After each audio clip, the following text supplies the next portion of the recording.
चलिए आज बनाते हैं सीड्स की चिक्की।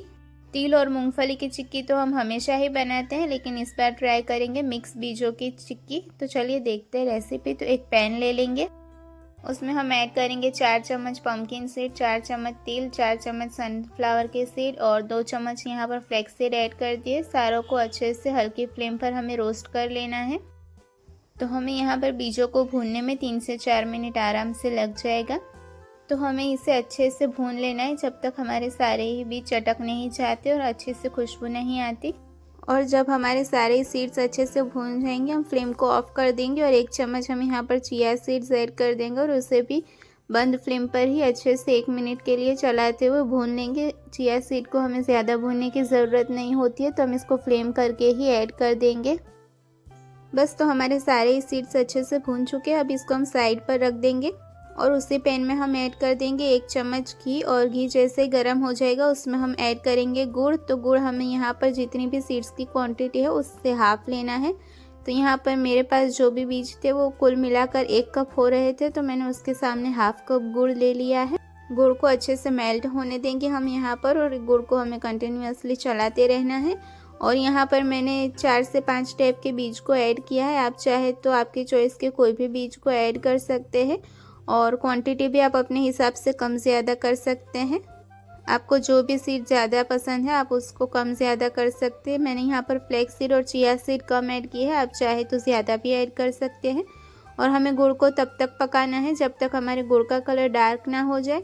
और गुड़ को हमें ठंडे पानी में डाल के ऐड करके देखना है, तो हमारा गुड़ कांच की तरह टूटना चाहिए, तभी हमारा गुड़ रेडी होता है। फिर जैसे ही गुड़ हमारा तैयार हो जाएगा उसमें हम ऐड कर देंगे चुटकी भर सोडा। हम जो खाने में इस्तेमाल करते हैं कुकिंग सोडा, वही ऐड किया है चुटकी भर, और अच्छे से मिक्स कर लेंगे। और फ्लेम को हम ऑफ कर देंगे और सारे बीजों को हम इसमें ऐड करके अच्छे से मिक्स कर लेंगे। हम इसमें सोडा इसलिए डालते हैं ताकि हमारी चिक्की क्रंची बनती है और सॉफ्ट बनती है खाने में।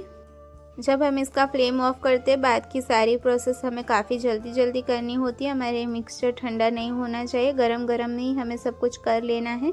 और जब हम इसके बीज भूनते हैं और गुड़ को पकाते हैं, तब तक हमें साइड में हम जिसमें भी ये चिक्की को बनाने वाले हैं, जिसमें हम इसको सेट करने वाले हैं, उसको आपको ग्रीस करके रख लेना है। तो मैं बटर पेपर पर करने वाली हूँ, तो मैंने बटर पेपर को घी से ग्रीस कर लिया है। आप चाहे तो डायरेक्ट प्लेटफॉर्म पर भी कर सकते हैं, तो उसको भी अच्छे से घी से ग्रीस कर सकते हैं।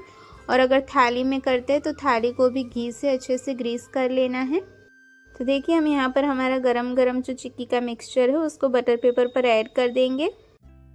अब एक और हम बटर पेपर लेंगे सेम साइज़ का, और उसको भी मैंने घी से ग्रीस करके ही रखा है, उसको मैं इसके ऊपर रख दूँगी। तो जिस साइज़ का हमारा नीचे का बटर पेपर है, ऊपर का भी सेम साइज़ का ही होना चाहिए, तो ही इवनली हमारी चिक्की बनेगी। आप चाहे तो डायरेक्ट कटोरी से भी फैला सकते हैं, लेकिन ये वाला मेथड ज़्यादा ईजी रहता है। तो अब मैंने यहाँ पर फ्लैट सरफेस वाला कटोरा ले लिया है और उससे मैं इसको फ्लैट कर लूँगी। आप चाहे तो बेलन से भी कर सकते हैं, लेकिन अगर आप बेलन से करते हैं तो एक बार ये कटोरे से करके ज़रूर ट्राई करें। कटोरे वाला मेथड बहुत ही ईजी है और इवनली ये स्प्रेड होती है हमारी चिक्की, कहीं से मोटी कहीं से पतली नहीं रहती है। तो हमें कटोरे से अच्छे से इसको फैला लेना है, जितना पतला हो सके उतना पतला हमें इसको फैला लेना है। और आप लोग मुझे कमेंट करके ज़रूर से बताना कि आप लोगों ने इस सीज़न की चिक्की प्रिपेयर कर ली है या नहीं, और अगर करने वाले हैं तो कौन कौन सी आपने सोच के रखी है, कौन सी बनाएंगे। और अगर नहीं बनाई है तो ये वाली चिक्की ज़रूर से ट्राई करना, और अगर बना ली है तो कौन कौन सी बनाई है वो भी मुझे कमेंट करके बताना। तो देखिए, हम बटर पेपर को हटा लेंगे और आपको जिस तरह के पीसेस करने हैं उस तरह के पीसेस हम यहाँ पर छुरी की मदद से कट कर लेंगे। और फिर इसे हमें अच्छे से ठंडा होने देना है। अगर आप पंखे के नीचे ठंडा करेंगे तो 15-20 मिनट में भी हो जाएगा, और किचन में रखते हैं तो आधा घंटा हो सकता है। बस जैसे ही हमारी चिक्की अच्छे से ठंडी हो जाएगी, फिर हमें इसको पीसेस में कट कर लेना है। जो हमने छुरी की मदद से बनाए थे उसी को हमें तोड़ लेना है हाथों की मदद से। मेरे साइड्स के कुछ अच्छे से नहीं हुए थे, लेकिन बीच में काफ़ी अच्छे पीसेस बन चुके हैं, आप देख सकते हैं। और आप देख ही सकते हैं कि हमारी चिक्की कितनी क्रिस्पी और क्रंची बनी और खाने में एकदम ही सॉफ्ट बनी थी। तो आपको ये रेसिपी कैसी लगी मुझे कमेंट करके बताना, और वीडियो पसंद आया है तो वीडियो को लाइक करें, शेयर करें और चैनल को सब्सक्राइब करें। तो चलिए मिलते हैं नेक्स्ट वीडियो में, तब तक के लिए गुड बाय, अल्लाह हाफिज़।